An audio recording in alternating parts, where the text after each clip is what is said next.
আসসালামু আলাইকুম। চলে আসলাম নতুন একটা ভিডিও নিয়ে।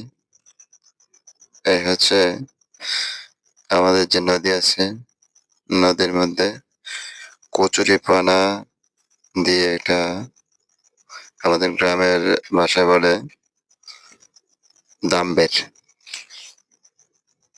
দামবের দেওয়া হয় আরকি। ওই যে পাথরের একটা প্রজেক্ট দেখতে পাচ্ছেন এখানে পাথর ক্রাশ করা হয়। এই যে এখানে পাথরের যে ক্রাশ করার যে প্রজেক্ট আছে এটা হচ্ছে মেইন প্রজেক্ট আরকি। তো এই কচুরিপানার নিচে আবার এই ডালগুলি দেওয়া হয় যাতে মাছেরা এসে বসবাস করতে পারে।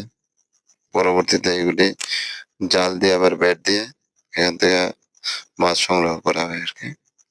তো আমাদের এলাকায় এই জিনিসটা অনেক সুন্দর। আজকে এ পর্যন্তই। Thank you.